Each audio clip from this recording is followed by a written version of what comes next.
इस बीच एक और बड़ी खबर का रुख कर लेते हैं। बड़ी खबर, अहम जानकारी आ रही है इस वक्त की सामने। इस वक्त की बड़ी खबर आपको बता दें कि बीजेपी में, पूर्वोत्तर में बीजेपी का डंका बजता हुआ नजर आया है, जहां त्रिपुरा, नागालैंड में एक बार फिर से बीजेपी सरकार बनती हुई नजर आ रही है। मेघालय में अभी तस्वीर थोड़ी सी उलझी जरूर है, लेकिन त्रिपुरा में जो तस्वीर है वो अभी जल्द ही साफ होने की उम्मीद। इस वक्त की अहम जानकारी, नागालैंड में बीजेपी एनडीपीपी का। तो आपको बता दें कि इस वक्त की बड़ी जानकारी आ रही है, त्रिपुरा से बड़ी खबर है। रुझानों में बीजेपी का बहुमत यहां पर साफ देखने को मिल रहा है। नागालैंड से बड़ी अहम खबर है, रुझानों में बीजेपी प्लस को बहुमत मिली है। मेघालय में अगर रुझानों की बात करते हैं तो एनपीपी को बढ़त लगातार जारी है। तो फिलहाल आपको बता दें कि इस वक्त की अहम जानकारी, फिलहाल तस्वीरों में आप देख पा रहे हैं, पूर्वोत्तर में भी भारतीय जनता पार्टी का डंका लगातार बज रहा है। पूर्वोत्तर में बीजेपी का डंका लगातार जारी। नागालैंड में बीजेपी एनडीपीपी का गठबंधन जो है वो जारी रहेगा। त्रिपुरा और नागालैंड में फिर से बीजेपी की सरकार है। आपको बता दें कि इस वक्त की अहम खबर, बिल्कुल, मेघालय में अभी तस्वीर थोड़ी सी उलझी हुई है, लेकिन पूर्वोत्तर में बीजेपी की सरकार बनती हुई नजर आ रही है। नागालैंड में बीजेपी एनडीपीपी के गठबंधन का डंका बजता हुआ जरूर नजर आ सकता है। गठबंधन की वापसी होती हुई नजर आ सकती है।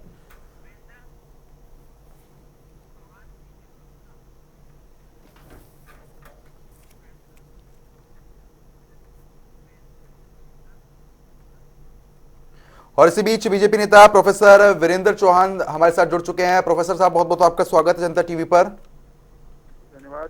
वीरेंद्र जी, जिस तरीके से एक बार फिर से पूर्वोत्तर में बीजेपी का डंका लगातार बजता हुआ नजर आ रहा है, फिलहाल रुझान साफ बता रहे हैं कि भारतीय जनता पार्टी की वापसी एक बार फिर से हो रही है, क्या कुछ कहना चाहेंगे?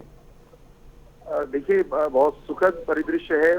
पूर्वोत्तर के जो परिणाम हैं तीनों राज्यों के, वो हमारी अपेक्षा के अनुकूल आए हैं।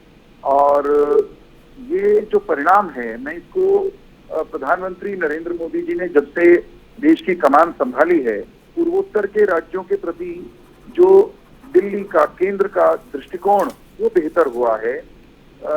चाहे बजट की बात हो, चाहे योजनाओं की बात हो, पूर्वोत्तर पर फोकस करके जब से केंद्र सरकार ने काम करना शुरू किया है प्रधानमंत्री जी के दिशा निर्देश में जी, उसके कारण पूर्वोत्तर जो है वो राष्ट्रीय मुख्यधारा के साथ जुड़ रहा है। और भारतीय जनता पार्टी को वो जो वहाँ महत्ता मिल रही है, स्थान मिल रहा है, ये उसी की परिणति है, उसी का एक परिणाम है। निश्चित तौर पर हम लोगों के लिए, भारतीय जनता पार्टी के लोगों के लिए प्रसन्नता का विषय है। और हमें इसी प्रकार के परिणाम की अपेक्षा भी थी, उम्मीद भी थी। बिल्कुल मैं ये कह सकता हूँ जी, मैं एक बात और जोड़ सकता हूँ कि लंबा अरसा रहा देश की सियासत में, राजनीति में, कि पूर्वोत्तर की कहीं ना कहीं उपेक्षा हुई। उस उपेक्षा को दूर करने का काम वर्तमान की सरकार ने किया, केंद्र ने। और पूर्वोत्तर में जब हमारी सरकारें आई तो उनकी परफॉर्मेंस, उन्होंने वहां अपने अपने राज्यों में भी जहां जहां हम आए, गठबंधन में आए, असम में हम अपने दम पर रिपीट हुए, उन्होंने बेहतर काम किया। ये उस राज्यों के स्तर पर बेहतरीन काम और फिर केंद्र की सरकार की जो दिशा है उसका सुपरिणाम आप इसको कह सकते हैं। बिल्कुल वीरेंद्र जी, क्या लगता है जिस तरह से मेघालय में एक तस्वीर जो है वो थोड़ी सी उलझी हुई है, क्या लगता है यहाँ पर भी कमल खिल पाएगा?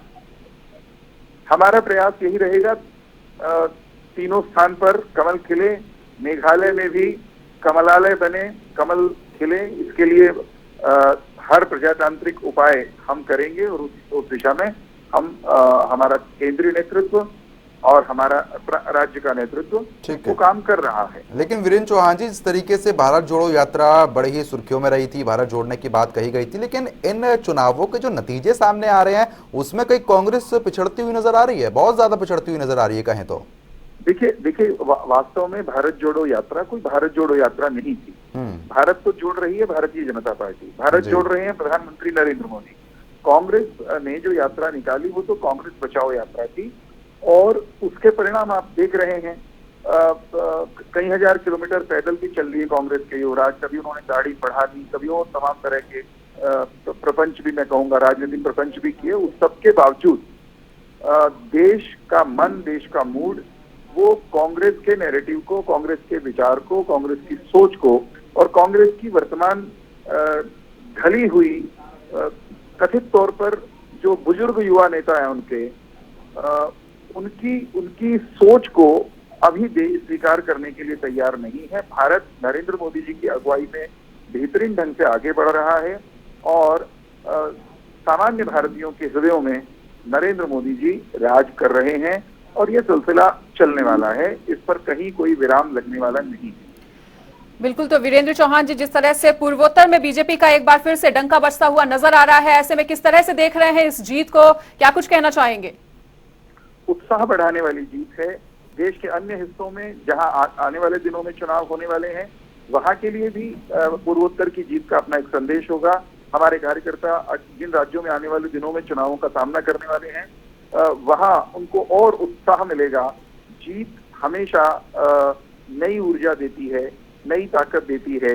पूर्वोत्तर की जीत से आने वाले जो राज्यों के चुनाव हैं, वहां पर काम करने वाली हमारी जो कार्यकर्ताओं की शक्ति है उसको और ताकत मिलेगी और तेज धार के साथ वे धरातल पर काम करते हुए दिखेंगे।